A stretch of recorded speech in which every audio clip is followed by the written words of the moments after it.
let's make a really yummy poke bowl together. Poke bowls are great recipes because this one in particular requires minimal cooking.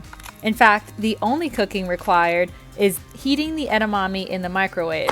So if you end up getting edamame that isn't frozen, you won't even need to heat it up, which means this recipe can be made into a no cooking recipe. I got the poke from Sprouts, already marinated and pre-made. It is sushi grade ahi, so I know that it is good to be eaten raw, and that's super important for this recipe. So let's get started making and assembling our poke bowl. The first step is to wash the lettuce,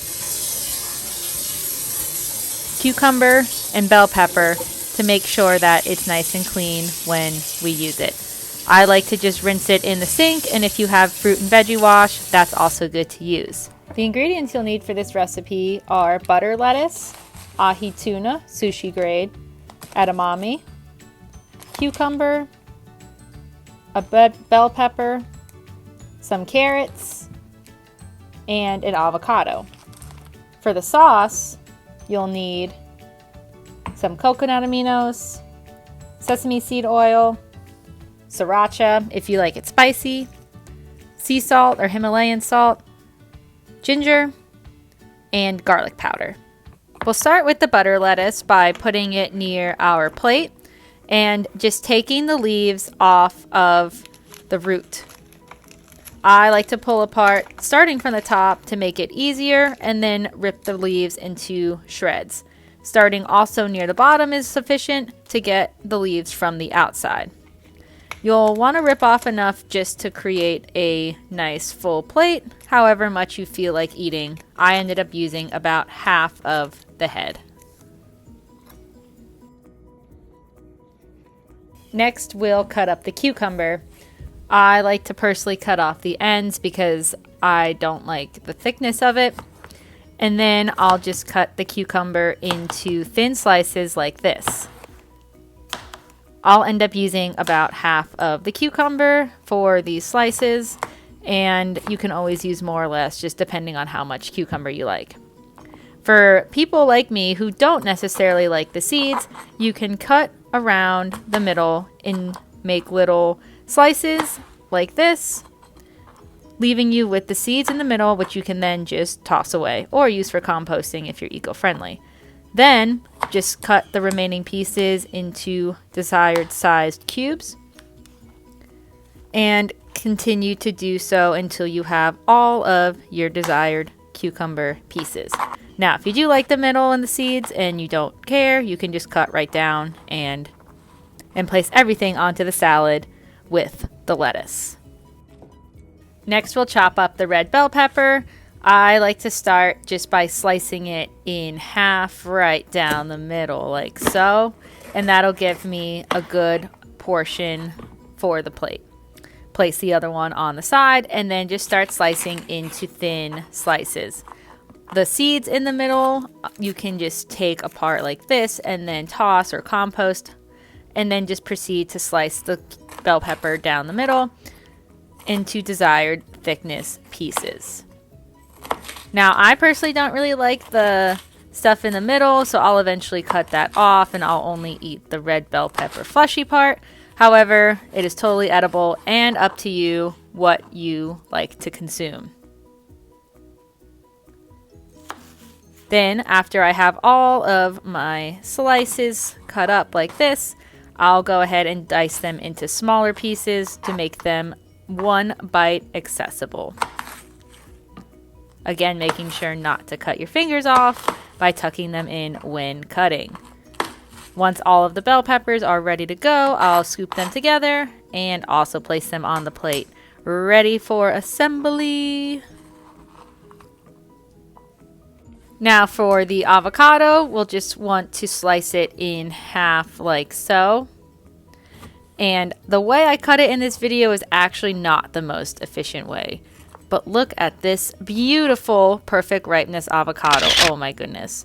So really what you're going to want to do is keep the skin on and then take the seed out using the knife. But because I'm using the half that doesn't have the seed, I'm just going to go ahead and take the skin right off like that and then put it on the side. Then I'll rotate it so I can cut it horizontally like so into desired size thickness slices. Rotate it, and then end up dicing it along the side to make little chunks and cubes. I'm using half an avocado for this recipe for the 1 serving size, so if you're using 2 serving size, you'll probably want to use both half of the avocado. Then we'll just go ahead and place it right on the salad and continue assembling this delicious poke bowl. Next on the veggie lineup is the carrots. I got baby carrots, so they're pretty easy just to slice into little round pieces like so. But you, of course, can use a real big carrot too. I like to just hold the carrot and then slice down the middle to create little slices like this. For this recipe, ended up using 5 baby carrots, but again, just depending on how much you like your vitamin A, will determine how many carrots you put into the poke bowl. Place the rounds on the bowl and add that to the flavorful veggie mix. And the last veggie we have is going to be the edamame. I got the frozen kind from Sprouts because I didn't see any fresh ones there. But for this one, you'll just want to place a little bit into a microwave safe bowl and microwave it according to the package instructions. Once those are ready, then you can just place those directly into the bowl. This is the only part of the recipe that requires cooking. Next, we'll make the sauce. Start with a large bowl, and then we'll want to add 1/4 cup of coconut aminos. You can also use soy sauce for this. You'll also want a tablespoon of sesame oil, about a tablespoon to half a tablespoon of ginger. Here I used half of a tablespoon, depending on how much you like ginger. Then for garlic powder, I ended up doing 1 and just a little bit over tablespoons of garlic.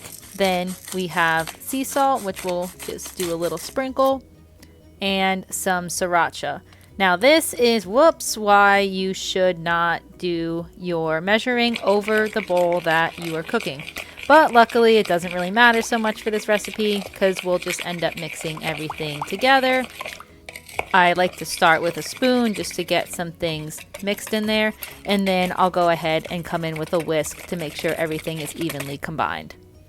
Once the sauce is evenly combined, we'll set it aside and get our poke ready to go. Since this poke was already marinated and cut and no cooking required, I'm just going to scoop it from the bag right onto the plate.